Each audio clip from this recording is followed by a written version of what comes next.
Muy buenos días, tardes o noches, yo soy Zeta y bienvenidos a un nuevo video.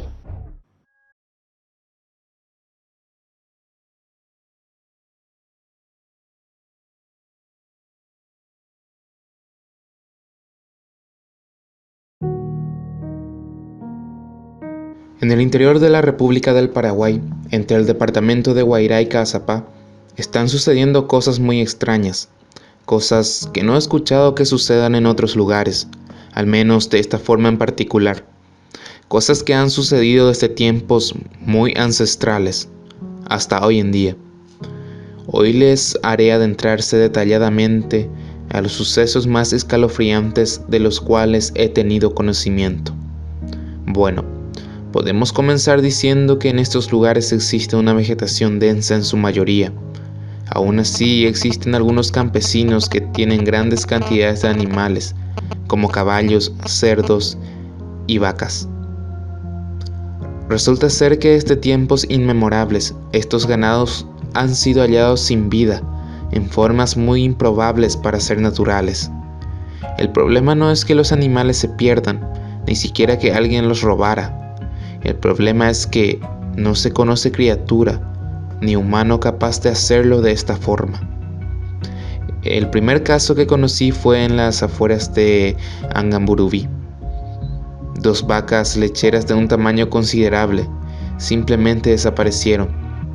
Ellas eran libres de pastar por todo el campo, que se extendía por alrededores de aquel pueblo, pero antes del atardecer, estas siempre volvían a sus hogares para poder dormir, aunque la mayoría de las veces se les iba a buscar.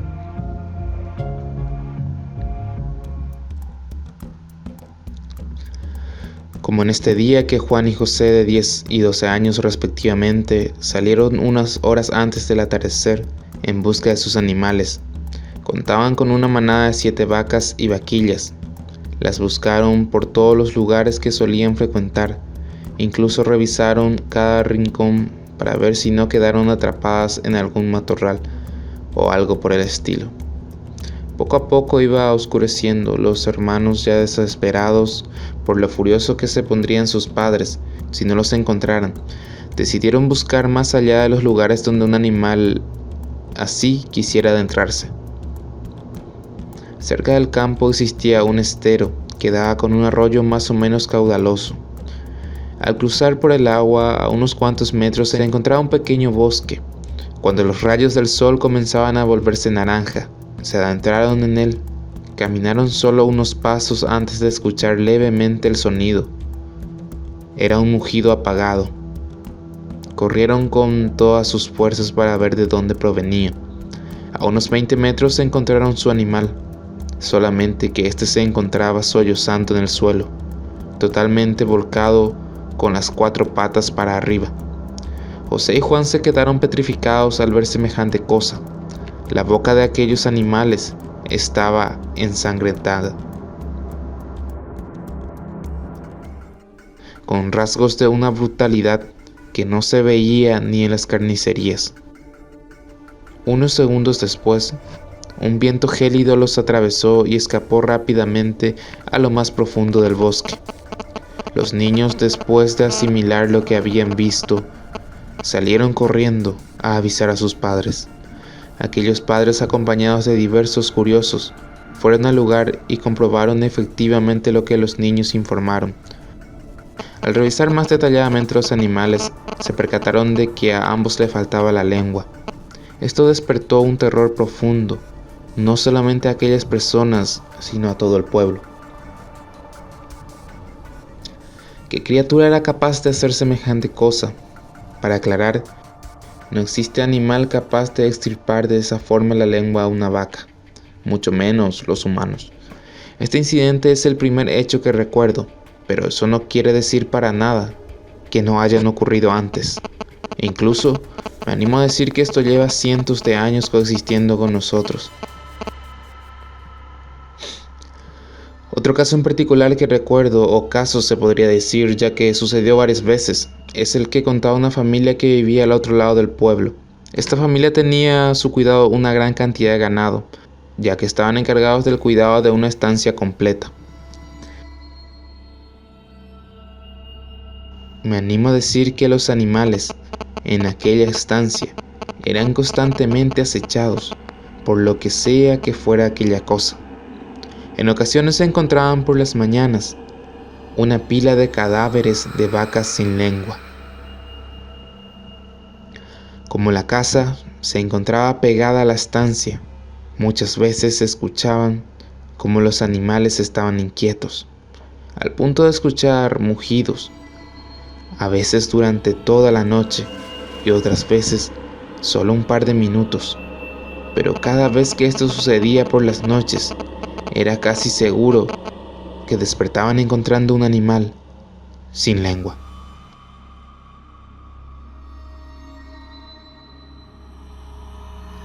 Los ruidos solo sucedían por las noches, y si me preguntan por qué ellos nunca salían a revisar de qué se trataba, pues déjenme decirles que en muchas ocasiones lo hacían, pero no era fácil descubrir lo que ocurría, ya que al momento de escuchar a los animales, lo que tenía que pasar ya había acabado, y el animal ya había sufrido las consecuencias.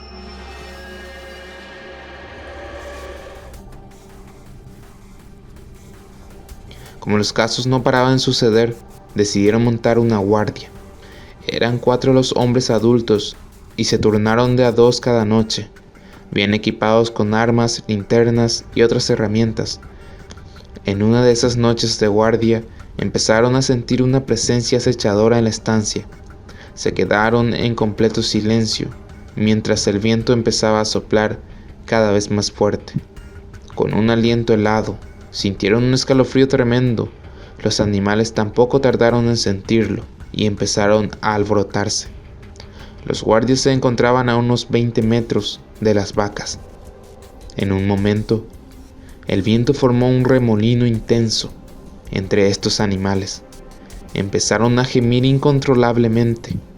Los hombres, ignorando todos sus sentidos, corrieron a tratar de defender a aquellos animales de lo que sea que las estuviera atacando.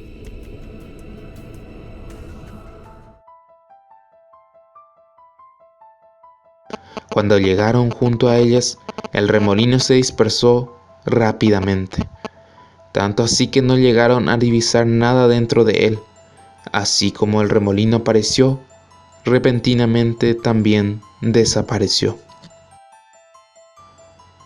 Fueron tan solo unos segundos, pero al cabo de ellos, ya los animales habían sido despojados totalmente de la lengua. Aquel día comprendieron de que no se trataba de nada que podrían haberse imaginado. Ese día, frente a sus propios ojos se produjo el ataque y no pudieron hacer absolutamente nada. Antes de este hecho, el pueblo especulaba varias posibles causas. Por ejemplo, algún tigre feroz, indios que vivían por los bosques espesos, hasta mitos como el Luisón y otros. Pero sin dudas ese día aquellos hombres descartaron todas estas hipótesis. Esto se trataba de algo más, algo mucho más peligroso. Esto se podría decir que era una especie de espíritu infernal, un espíritu errante capaz de causar un terror indescriptible. Su presencia no solo causaba escalofríos, sino que producía un daño profundo en el alma de las personas. Aquellos hombres desde aquel día sintieron que algo se les fue arrebatado de su interior, como si se hubiera consumido la energía vital de sus espíritus.